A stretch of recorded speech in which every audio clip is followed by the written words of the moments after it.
नमस्कार। नेपाल टेलिभिजन हेरेर बसिरहनुभएका सम्पूर्ण आदरणीय दर्शक महानुभावहरूमा काठमाडौँ महानगरपालिकाको दैनिक टेलिभिजन कार्यक्रम हाम्रो काठमाडौँको आजको श्रृङ्खलामा यहाँहरूलाई स्वागत छ। दर्शकबिन, कार्यक्रममा हामी काठमाडौँ महानगरपालिका क्षेत्रभित्रका विभिन्न गतिविधिहरू यहाँहरू सामु प्रस्तुत गर्ने गर्दछौँ। आजको कार्यक्रममा भने हामी काठमाडौँ महानगरपालिकाले सम्पदा संरक्षण गर्नको लागि सरोकारवाला निकायहरूसँग समेत छलफल गरेको छ, गोष्ठी सञ्चालन गरेको छ, यो प्रसङ्ग राख्नेछौँ। स्थानीय तथा अन्तर्राष्ट्रिय स्तरको सम्पदा संरक्षणमा सक्रिय रहेको काठमाडौँ महानगरपालिकाले सम्पदा योग्य यस्ता निजी स्वामित्वका घरहरूको संरक्षणलाई तीव्रता दिन थालेको छ। महानगरपालिका कार्यालयले ऐतिहासिक, सांस्कृतिक तथा पुरातात्विक महत्त्वका निजी घरहरूको पुनर्निर्माण तथा कतिपय अवस्थामा नवनिर्माण गर्ने गरी सम्पदा संरक्षण कार्यको योजना लिएको छ। सोही क्रममा सम्पदा संरक्षणको तयारी स्वरूप नै महानगरपालिका कार्यालयले सम्पदा भवन संरक्षण एवं निर्माण सम्बन्धमा सरकारवाला पक्षहरूमाझ अभिमुखीकरण कार्यक्रम सञ्चालन गरेको छ। महानगरको सम्पदा तथा पर्यटन विभाग मार्फत आइतबार आयोजित एक दिने अभिमुखीकरण कार्यक्रममा महानगरपालिकाले छनौट गरेका प्राविधिकहरूको सहभागिता रहेको थियो। कार्यविधि कार्यान्वयनका लागि महानगरपालिकाले सार्वजनिक सूचना मार्फत प्राविधिकहरू माग गरेको थियो।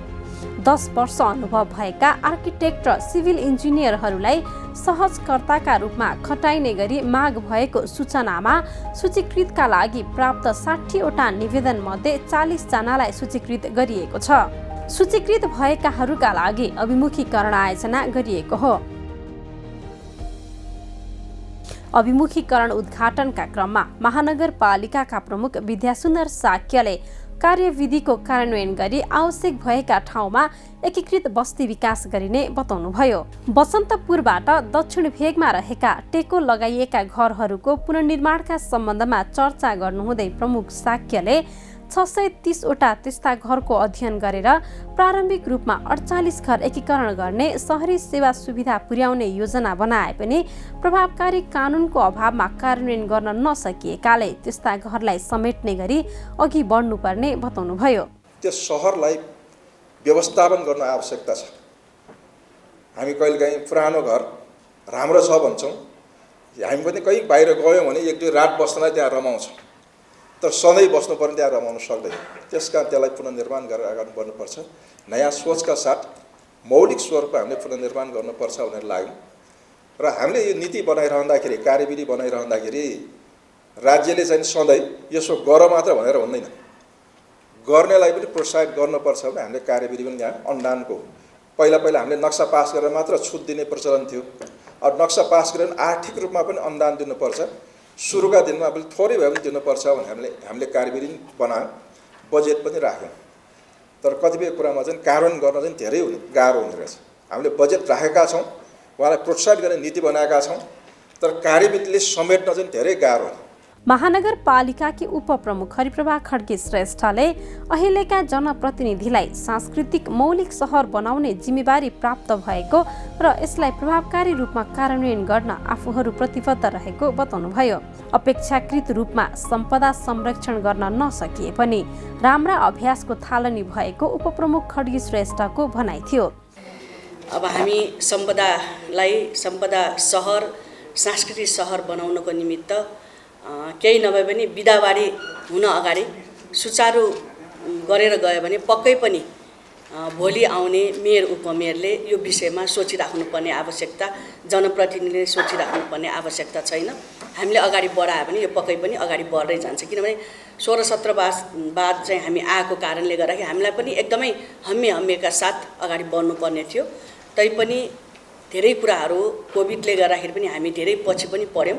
महानगरपालिकाका प्रमुख प्रशासकीय अधिकृत लोकनाथ पौडेलले सम्पदा संरक्षण तथा प्राचीन घरहरूको संरक्षणमा नीतिगत व्यवस्था हुनु राम्रो भए पनि यसको व्यवहारिक कार्यान्वयनमा केही कठिनाई रहेको बताउनुभयो। घर नै जीविकोपार्जनको स्रोत रहेको सहरको भित्री क्षेत्रमा सम्पदा संरक्षणलाई जोड दिँदै गर्दा कतिपय अवस्थामा आय आर्जन नै गुम्ने भएकाले यसतर्फ सतर्क रहनुपर्ने उहाँले बताउनुभयो।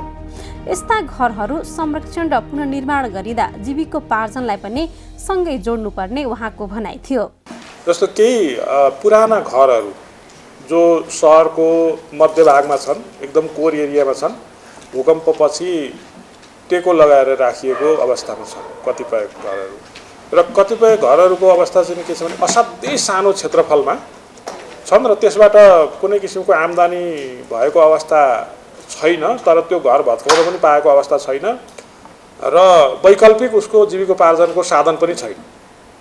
त्यस्तो अवस्थामा मुद्दा मामिला झेलिराखेको अवस्था, मान्छेहरूले आलोचना गरिराखेको अवस्था, त्यस्तो अवस्था पनि छ भित्री सहरका केही ठाउँहरूमा। त्यस्ता ठाउँहरूलाई कस्ता वैकल्पिक उपायहरूद्वारा सम्बोधन गर्दाखेरि आधारभूत रूपमा सम्पदा क्षय पनि हुँदैन, उसको जीविकोपार्जनलाई पनि सहज ढङ्गले अगाडि लिएर जान सकिन्छ र त्यहाँ भय पनि हुँदैन। भयरहित वातावरणमा पनि सहरलाई सौन्दर्यकरण गर्न सकिन्छ। सम्पदा पनि नमरोस्, व्यक्तिको आफ्नो जीविकोपार्जनमा पनि उल्लेखनीय किसिमले उसले विस्थापित हुनुपर्ने स्थिति नबनोस् र सम्पदा पनि जोगियोस्। यस्तो खालको वैकल्पिक उपायमा जानुपर्ने हुन्छ भन्ने मलाई लाग्दछ। महानगरपालिकाको शहरी योजना आयोगका उपाध्यक्ष सरोज बस्नेतले सम्पदा तथा संरक्षणका लागि कार्यविधि निर्माणका सम्बन्धमा चर्चा गर्नुहुँदै यसको कार्यान्वयनले महानगरको मौलिक स्वरूप जोगाउन सकिने बताउनुभयो।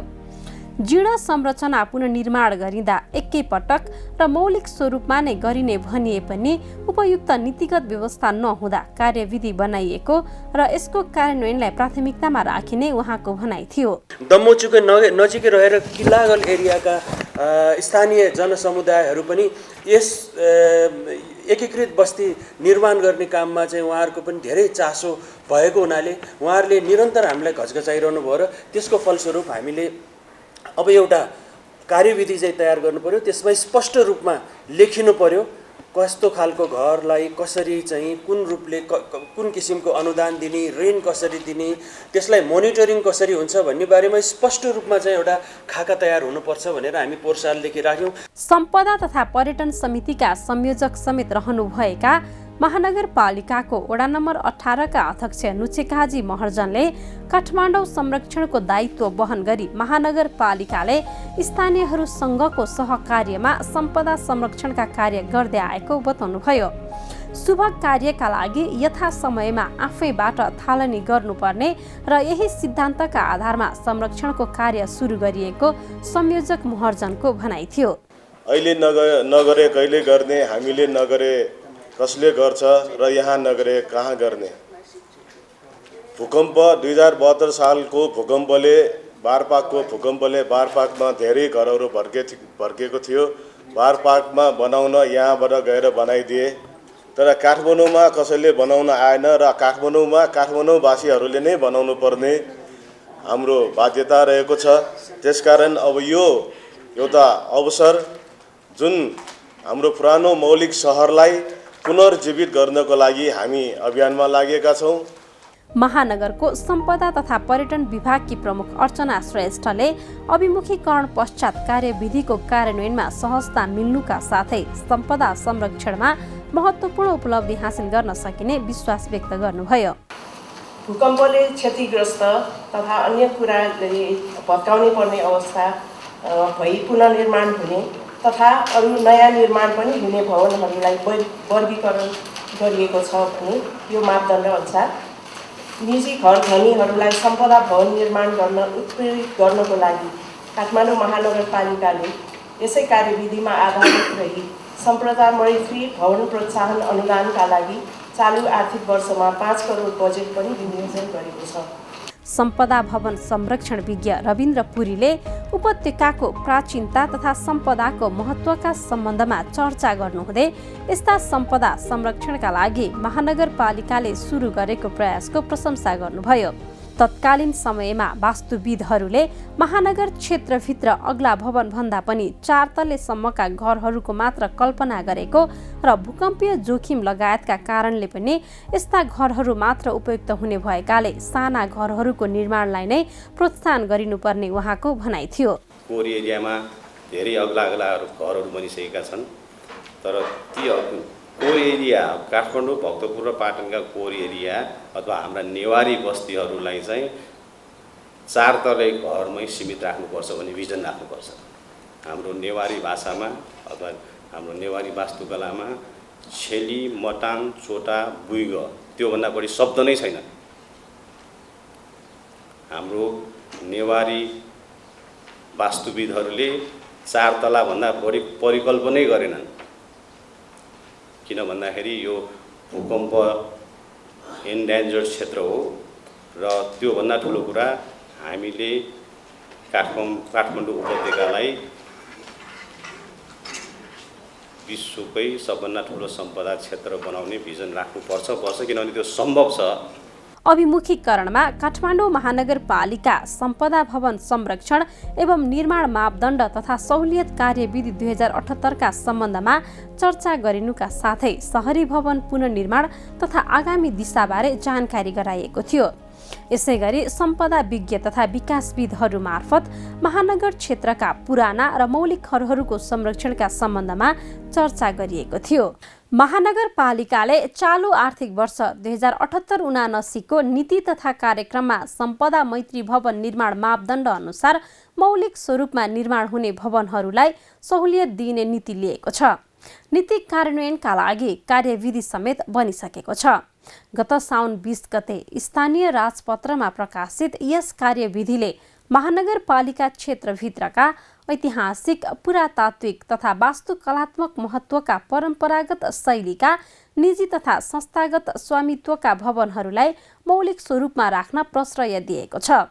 मौलिक स्वरूपलाई जोगाउँदै संरक्षण वा जीर्णोद्धार गरेमा वा बाहिरी आवरण मर्मत, सुधार तथा पुनर्निर्माण गर्दा परम्परागत निर्माण सामग्री प्रयोग गरेमा प्रोत्साहन स्वरूप घर धनीलाई सहुलियत उपलब्ध गराउन कार्यविधिमा व्यवस्था गरिएको छ। महानगर क्षेत्रभित्रका यस्ता प्राचीन घरहरूको पहिचान गर्न साथै अवस्था बुझ्न सम्पदा तथा पर्यटन विभाग मार्फत स्थलगत अवलोकन समेत हुँदै आएको छ। कार्यविधि अनुसार सम्पदा मैत्री भवनलाई क, ख, ग र घ गरी 4 प्रकारमा विभाजन गरिएको छ, जसमा पहिलो क वर्गले सबलीकरण मात्र गरी यथा अवस्थामा संरक्षण गर्नुपर्ने घरलाई जनाउँछ। त्यस्तै ख वर्गमा भत्काएर परम्परागत मौलिक सामग्रीको प्रयोग गरी उही स्वरूपमा बनाउनु पर्ने घर पर्दछन्। यसैगरी ग वर्गका घरहरूले सम्पदा मैत्री क्षेत्रमा भएका र बनिसकेका घरहरू जसको बाहिरी मोहडा प्राचीन स्वरूपमा बनाउनु पर्ने घरलाई जनाउँछन्। यस्तै घ वर्गका घरले आधुनिक निर्माण सामग्रीको प्रयोग गर्दै भत्काएर वा नयाँ निर्माण गर्ने तर स्वरूप परम्परागत हुनुपर्ने घरलाई जनाउँछन्। महानगरपालिकाले जारी गरेको कार्यविधि अनुसार वर्गीकृत घरहरूलाई 8 लाखदेखि 32 लाख रुपैयाँसम्म सहुलियत उपलब्ध गराइनेछ। सहुलियत रकम कार्य सम्पन्न भएको प्रतिशतको आधारमा किस्ताबन्दी रूपमा प्रदान गरिने कार्यविधि रहेको छ। दर्शकबिन, सम्पदा संरक्षणमा काठमाडौँ महानगरपालिकामा जनप्रतिनिधि आएसँगै आफ्ना कामहरूलाई तीव्र रूपमा अगाडि बढाइरहेको देख्न सकिन्छ। महानगरपालिकाले सम्पदा संरक्षणका लागि के गर्नुपर्छ, सम्पदालाई अझ व्यवस्थित गर्नको लागि के गर्नुपर्छ भन्ने विषयमा गोष्ठी सञ्चालन गरेको प्रसङ्ग आजको कार्यक्रममा राख्यौँ। आजको कार्यक्रमको निर्धारित समय सकिएको छ।